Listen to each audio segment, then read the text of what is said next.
So let me ask you this: what about like when you pan everything and everything is panned out, right? Is there a big change from a mix to like a regular mix into a mix where it's gonna be played on the actual radio where the panning, you know? No, for like panning wise, like there's nothing's gonna be really done differently unless someone had actually like mixed it for like surround sound or something. Because your car's set up is like stereo, pretty much. You have right, left, and then front and back. So you know you can bring all the stuff to the front, or you can bring it to the back. Usually you set it like everything's pretty much center on a car. The biggest thing from like a CD to a radio track is that for radio it's compressed like 10 times more. Because they want it to be loud, they want it to come over the airwaves. That's the biggest difference between CD and radio. Like stuff's just way more compressed. Okay. So there's no so everything remains the same to mix. Sometimes Super stereo. Sometimes people, depending, like they'll do a mix just for radio. Like it's not, say, you know, like they do the song for the album and it's like a 5-minute song for radio, so like 5 minutes is too long, you know what I mean? Like, or it has a long intro into it. Like radio wants it to happen right away, so they cut off the beginning part of it. You know, they'll shrink it up. They'll like do like a remix version of it, kind of. In that sense. So good. I like that. Which I did was so good. Oh yeah, that was Nav that did that. You sure ended up like that? Yeah, for the radio version. Nice. We gave him like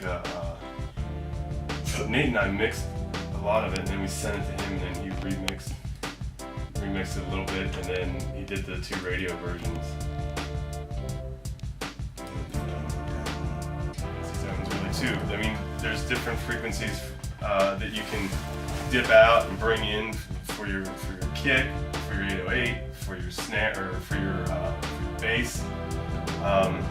You know, a lot of times people will dip out the bass around 600, you know, 600 to 800, or I'm sorry, dip out your kick so that because the bass is more prevalent there, as to where with the bass you might want to drop it out, you know, a little bit below 200, around 60 hertz. That way, because that's where your kick sits in a little bit more, you know. And obviously, it's different every time. Like they're just general numbers where you would go and look to start. Like, so I'm going to start around 60 hertz. And then sometimes you can just even double it, like 60, 120, 240. Like maybe let's play with those kind of like frequencies there and see, you know, where we can let it sit, where it gets the most punch. And another thing that people do in mixing that is not always the greatest is they do additive EQing, where they think because they're not hearing, because perception in the brain, the louder something is, the better it sounds. But you don't necessarily have to make it louder to make it sound better. Like there's things that you can take out of a mix in frequencies, like you can drop certain frequencies out and it lets the predominant frequencies of that sound sit up there, so that way instead of making it louder by adding to it, you're taking away from it, making it louder, giving it some pass so it sits bigger in the mix. Now, if you could get your joints to sound good in a bullshit ass car system, then your mix is good. Is that a true myth? No, that's a fact. If you can, well, it's not. That's a fact? If you can make it sound good on more than just the speakers you mix it on, then that's what you gotta shoot for. You wanna. That shit we did with Navi the other night. Nate and I sat in here and mixed it, put a light master on it, and then we took it to 3 different cars and listened to it in 3 different cars, and we're like, okay, this is what we need to do to get it to sound the way we want it to sound, you know? Cool. So you want to test it out on multiple speakers. Listen to it in mono, listen to it at low volume, listen to it at high volume, because you want to listen to it at low volume too, especially because if you can listen to it at low volume and you can hear your kick, you can hear your snare, you can hear your hi-hat, you can hear the vocal, and it sits good at a low volume, like it's probably 99% of the time going to sound good at a high volume. Let me ask you this. What about when you're, when I'm making a beat, I usually stay with my headphones on. And that's pretty much how I do everything, like with headphones on. Then I'll blast it to see how it sounds. Right.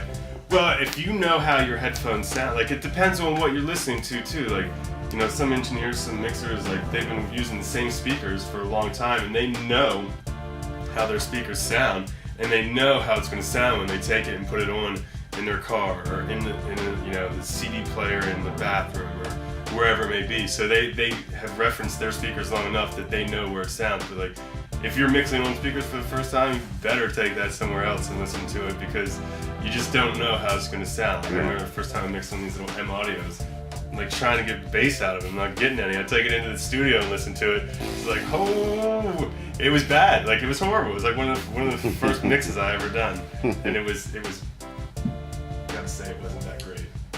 Cause Made it better.